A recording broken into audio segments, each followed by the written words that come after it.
Now 4:30 on WKYT this morning, an intense search is underway this morning for two inmates who escaped from their jailer. Folks in Lexington were evacuated from an apartment complex overnight as smoke filled up a home. And tournament time means busy bars in Lexington, especially near UK's campus. The Sweet 16 starts tonight, and so do the big blue crowds. Tracking, alerting, protecting. This is WKYT This Morning. Good morning. The time 4:30. Welcome to WKYT This Morning. I'm Bill Bryant. And I'm Rebecca Smith. Hope you're having a fabulous start to your Thursday. We're getting closer to the weekend. Here we go, rolling toward that Friday. Meteorologist Micah Harris on duty this morning, and rain is starting to move this way. Yeah, it is, and we're going to just continue to see that track east as we work our way through the morning and afternoon hours. There's a lot of rain to go. It's very widespread, and everyone will get in on the action. There's Defender.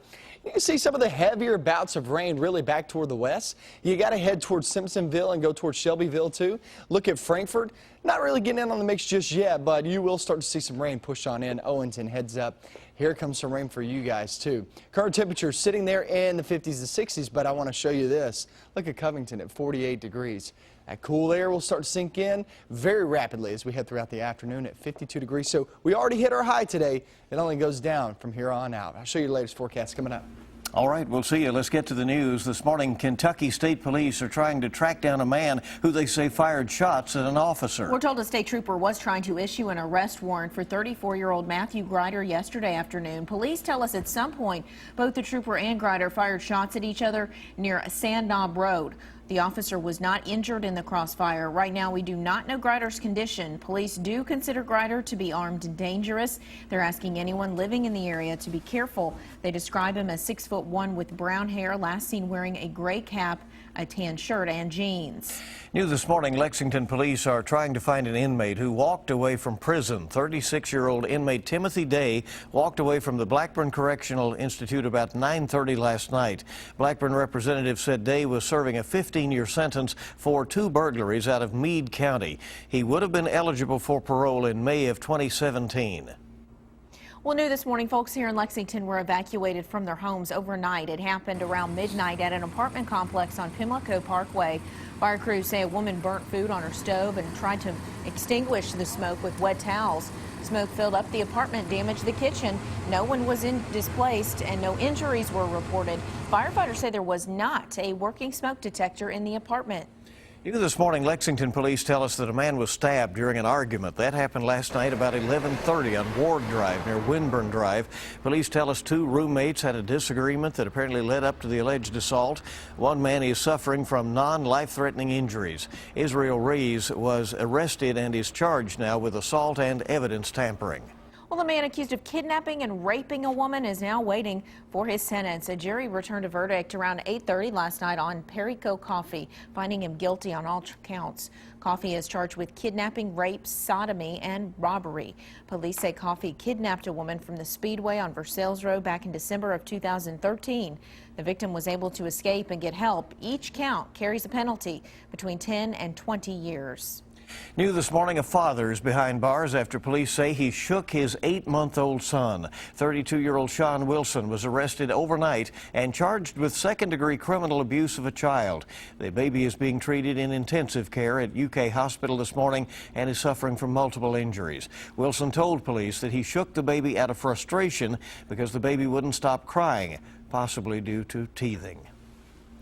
An intense search for 2 inmates who escaped from their jailer continues this morning. State police say Dallas Trent and John Trent jumped from the jailer's moving car while being transported from Wolfe County to the Three Forks Regional Jail in Lee County yesterday afternoon. The cousins were in jail on robbery charges. Monique Blair is tracking that investigation. We are almost 11 hours into the extensive search for those 2 fugitives, and they still have not been caught. It just makes me nervous when dark comes. It's been dark now for almost 3 hours and still no sign of 19-year-old Dallas Trent or his cousin, 23-year-old John Trent. Police choppers and canines spent the day searching for clues, while officers conducted checkpoints to look for anything suspicious. Kentucky State Police tell me they believe one of the two inmates was able to slip out of one of his handcuffs and unlock the door of the transport van they were riding in. The sheriff came by pretty early right after it happened looking, and then within 5 minutes there was probably 10 police vehicles. The two escapees jumped out of the van that was taking them back to jail from court, where they had been indicted for robbery in the first degree. I would consider the fact that they were in court for that they would be dangerous. We don't have any information that they're armed. There was no weapons involved in this incident today. Dallas and John Trent are both described as being approximately 5 feet 7 inches tall and weighing 140 pounds. Just don't think they're so dumb that they jumped out without a plan. I don't believe that. I believe they've got that worked out. Police tell me they have received many tips on this case, but none of them have proved successful. Police say if you see anything suspicious, call 911. In Lee County, Monique Blair, WKYT. All right, thanks so much, Monique. Police say once the inmates are caught, the two will face several additional charges on top of the first-degree robbery charge. The time is 4:36 on WKYT this morning. We're tracking a crime alert out of Mercer County this morning. That's where the sheriff's office is warning homeowners about a man who's trying to break into homes. They say so far he has tried to break into 3 different houses. In one case, a homeowner scared off the intruder after he got inside her home. Well, a group of preschoolers had to go to the hospital after their bus crashed into a ditch. A scary situation. The crash happened on Johnson Hollow Road in the Gray community of Knox County. The students were taken to the hospital to be checked out, but are expected to be all right. Right now, deputies trying to figure out what caused the crash. They say an oncoming car was taking up most of the road. She got over because he was taking up the whole road and dropped the wheel off the road, and it just gradually pulled her into the ditch. Police want to question the other driver, but they are not sure if any charges in this will be filed. Today is game day, game night, really. Kentucky will take on West Virginia in the NCAA tournament in Cleveland tonight. Undefeated Kentucky will play in Quicken Loans Arena at 9:45 p.m. Kentucky and West Virginia have not met in a regular season since 2008. The matchup will also feature Calipari going up against West Virginia's Bob Huggins, one of his closest coaching friends. The Sweet 16 game will be right here on WKYT. If it couldn't get more interesting, that little friendship twist. Right, that adds to it, doesn't it? And back here in Lexington, some businesses are ready and eager for some big crowds. Garrett Weimer talked to a manager at a bar in downtown Lexington about what they're doing to prepare. It's a popular place this time of year. There you go. With big blue crowds expected for the rest of the tournament, a manager here at Tin Roof says they've done a lot to get ready. Their shelves show it. So does their cooler. There's a lot of beer that goes in and out of this block during this time of year. So you just kind of have to be like, all right, bring it all in. Just leave the truck out back, and we'll just grab it when we can. When there's that many people around watching the game and drinking, there's also a lot of security and safety measures that have to be put into place. Lambert says they tighten up security and even call in some more to deal with all the crowds, and they don't use glass bottles.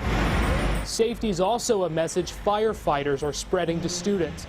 They passed out 8,000 flyers to neighborhoods near campus, like here on State Street, encouraging fans to celebrate responsibly. We're excited. We want to celebrate as well. We just want people to be a little more responsible, think about their safety when they're out and about. For all the preparation come game nights at these hot spots, there are still some things they can't plan for. So it's like you're all going through this hell together, but it's worth it because, you know, it's for the cats. In Lexington, Garrett Weimer, WKYT.